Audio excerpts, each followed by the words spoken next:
Bonjour à tous et bienvenue sur ma chaîne YouTube Paroles vivantes et d'espoir. Aujourd'hui, nous allons plonger dans la main invisible de Dieu. 1 Samuel 9, 24. Si c'est votre première fois ici, n'oubliez pas de vous abonner et de cliquer sur la cloche pour ne rien manquer de nos prochaines vidéos. Et si vous êtes déjà abonné, merci de votre fidélité.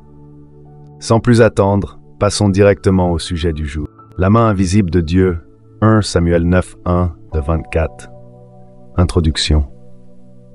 Dans le chapitre 8 de 1 Samuel, nous avons vu un moment historique en Israël où le peuple a demandé de ne plus être dirigé par des juges, mais d'avoir un roi, de passer à un système monarchique. Cette demande a non seulement déplu à Samuel, qui trouvait que c'était mal, elle aussi déplut à Dieu qui l'a condamné en fait.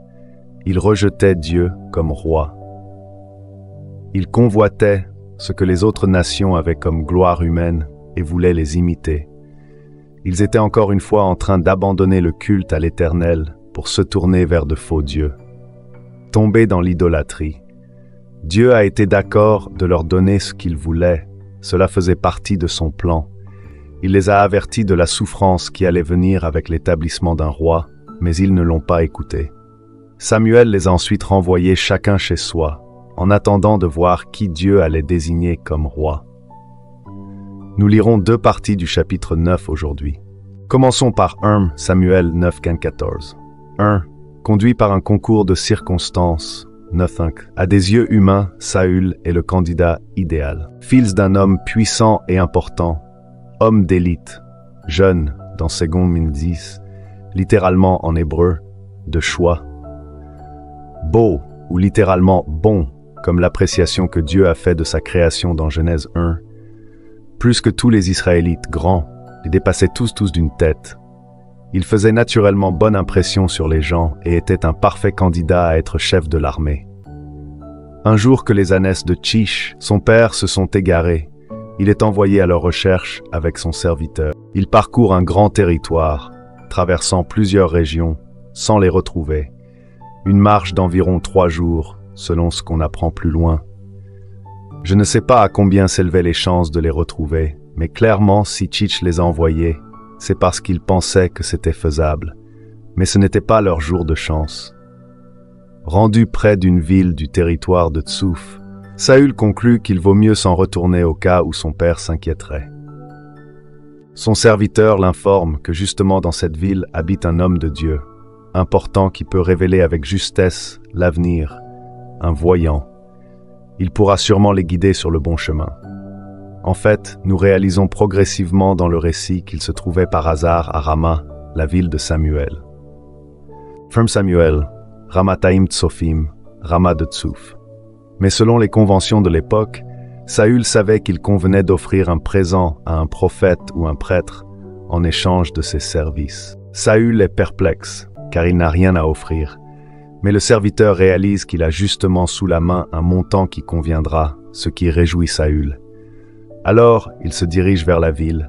Tout semble mis en place pour que rien ne fasse obstacle à ce que Saül rencontre Samuel. En arrivant près de la ville, des jeunes filles qui sortent puiser de l'eau les informent que l'homme de Dieu est justement là, en ce jour précis. Il doit se rendre au haut lieu à l'extérieur de la ville pour bénir la viande du sacrifice. Il doit s'y rendre à l'instant parce que le peuple l'attend pour manger. Notons que ce haut lieu n'a ici aucune connotation négative. Il ne s'agit pas d'un des hauts lieux des cultes païens condamnés par Dieu. Saül et son serviteur marchent pour entrer dans la ville, et c'est au moment précis où ils s'arrivent à l'entrée que l'homme de Dieu sort pour aller au haut lieu et les rencontre. On découvre alors dans le récit qu'il s'agit de Samuel.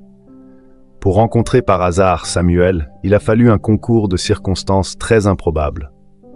Qu'il ne retrouve pas les ânesses, même après un long effort, qu'il se retrouve dans le territoire de Tsouf, et précisément près de Rama, que le serviteur sache et s'en souvienne qu'un homme de Dieu y habitait, et qu'il convainque Saül de ne pas s'en retourner, mais d'aller le consulter. Qu'il ait en main un montant d'argent convenable pour le paiement de l'homme de Dieu, qu'ils arrivent à la ville exactement le jour où Samuel s'y trouvait. Que des jeunes filles leur disent d'y aller sans délai et qu'ils arrivent à l'entrée au moment précis où Samuel sortait pour aller au haut lieu. Un seul manquement dans cette liste aurait fait en sorte que Saül et Samuel ne se rencontrent pas ce jour-là. On dirait vraiment que les circonstances ont été organisées, orchestrées, c'est ce qu'on appelle la providence de Dieu. Le passage suivant fournira la preuve que Dieu était vraiment derrière ces événements. Lisons 1 Samuel 9, 15, 24. Dieu derrière les circonstances. Dans le passage précédent, vers 14, l'Éternel était en arrière-plan, même s'il tirait les ficelles. Ici, il est présenté comme l'acteur principal. On apprend qu'un jour avant, Dieu avait averti Samuel qu'il lui enverrait un homme le lendemain, à la même heure. Ce sera un homme de la tribu de Benjamin. Il devra l'oindre comme roi, oindre, verser de l'huile sur la tête en signe de consécration, de mise à part pour Dieu. C'est lui qui va délivrer le peuple d'Israël de l'oppression des Philistins. Dieu a entendu leurs cris, même si au chapitre 8, Dieu a dit que c'était une mauvaise chose d'avoir demandé un roi et qu'ils allaient en subir les conséquences malheureuses. Il dit ici qu'il leur donne un roi pour les sauver. Même quand Dieu nous accorde quelque chose de mauvais, en réponse à une mauvaise demande, qui est motivée par nos mauvais désirs, et qu'il nous en fait subir les conséquences, il peut nous l'accorder en même temps pour notre bien. On ne peut vraiment pas mettre Dieu dans une boîte pour résumer sa manière d'agir en toute situation. Les voies de Dieu sont impénétrables. Psaume 139, 17. Que tes pensées, ô Dieu, me semblent impénétrables, que le nombre en est grand. Ésaïe 55, 8, 9.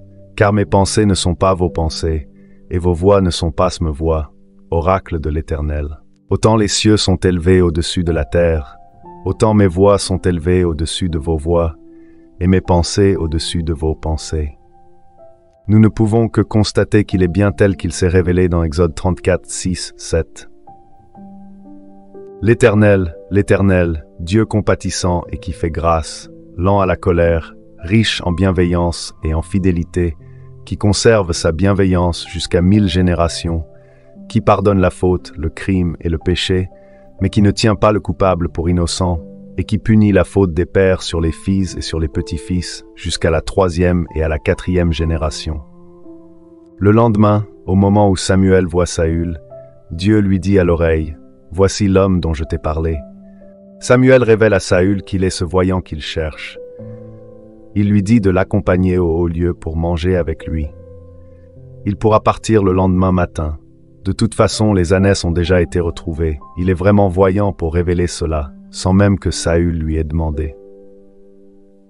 Il n'est pas comme ces supposés voyants d'aujourd'hui. Un conseil de sagesse dit, si tu téléphones à une voyante et qu'elle te demande qui parle, raccroche. Samuel lui annonce ensuite que tout ce qu'il y a de précieux en Israël appartiendra un jour à sa maison. Cela surprend Saül, car il est de la tribu de Benjamin, l'une des plus petites, et du plus petit de ses clans. Mais Dieu aime à élire celui auquel on ne s'attendrait pas. Un autre Saül dans le Nouveau Testament, Saul, mieux connu sous le nom de Paul, sera aussi de la tribu de Benjamin. Dieu lui confiera d'annoncer le salut partout dans le monde. Samuel prend Saül et son serviteur, les mène dans la salle du repas et les fait asseoir à la table d'honneur. Il devait être étonné. Samuel lui fait servir la pièce de viande qu'il avait spécialement fait mettre de côté, au moment où il avait invité le peuple, une coupe qui montrait l'honneur de son rang, soit la cuisse, soit l'épaule. Pour un animal, c'est le même mot en hébreu. La présence de Saül et de son serviteur était accidentelle, et pourtant c'était un repas très bien préparé et planifié pour lui et les invités, pour ses 30 invités. Probablement des nobles de la région et représentant le peuple. Manger avec Saül à leur tête symbolisait à l'avance leur soumission. Le futur roi aura certainement besoin du plein appui de ces gens. Saül a donc reçu un avant-goût du nouveau statut qu'il était sur le point de recevoir. Samuel l'a préparé à accepter le sort qui lui était réservé. Le passage se termine par cette marque historique. Ainsi, Saül mangea avec Samuel ce jour-là. Dans la Bible, un repas souligne la communion pour l'établir ou la maintenir. Beaucoup de rencontres importantes dans la Bible se sont faites autour d'un repas. Dieu a prescrit dans la loi que le peuple offre des sacrifices de communion et qu'il les mange en famille pour démontrer leur communion avec Dieu aussi. Pour qu'il y ait cette communion, un animal devait être sacrifié. Son sang devait être répandu sur l'autel pour expier les péchés. C'est aussi une signification de la table du Seigneur. Nous la prenons en communion entre nous et avec Christ. Nous pouvons la prendre parce que Christ s'est offert lui-même en sacrifice pour expier nos péchés. Notre repentance et notre réconciliation avec Dieu, que ce soit la première fois ou régulièrement les fois suivantes, est comme un repas avec Jésus. Celui qui se repent et accepte d'aller à Jésus, Jésus promet qu'il va faire de lui un roi. Apocalypse 3, 19, 22. Moi je reprends et je corrige tous ceux que j'aime. Aie donc du zèle et repense-toi. Voici, je me tiens à la porte et je frappe. Si quelqu'un tend ma voix et ouvre la porte, j'entrerai chez lui, je souperai avec lui et lui avec moi. Le vainqueur, je le ferai asseoir avec moi sur mon trône. Comme moi j'ai vaincu, me suis assis avec mon Père sur son trône. Que celui qui a des oreilles écoute ce que l'Esprit dit aux églises.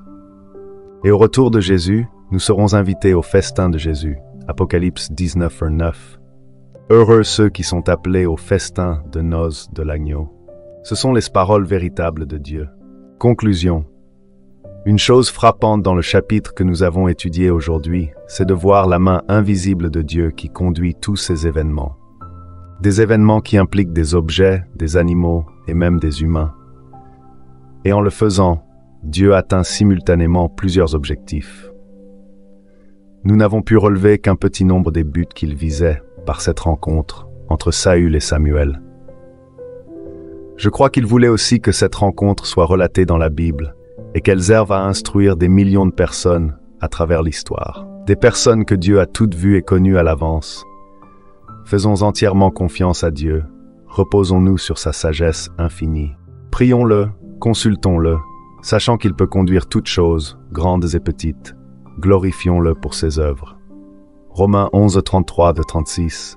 Aux profondeurs de la richesse, de la sagesse et de la connaissance de Dieu, que ses jugements sont insondables et ses voies incompréhensibles. En effet, qui a connu la pensée du Seigneur, ou qui a été son conseiller? Qui lui a donné le premier, pour qu'il ait à recevoir en retour? Tout est de lui, par lui et pour lui. À lui la gloire dans tous les siècles. Amen. Et voilà, c'est tout pour aujourd'hui. J'espère que cette vidéo sur la main invisible de Dieu, Samuel 9, 1, 24, vous a plu et que vous avez appris quelque chose de nouveau. N'hésitez pas à laisser un commentaire ci-dessous pour partager vos pensées et poser vos questions. J'adore lire vos retours. Si ce n'est pas déjà fait, pensez à liker la vidéo et à vous abonner pour ne pas rater les prochains contenus. Merci d'avoir regardé et à très bientôt pour une nouvelle vidéo.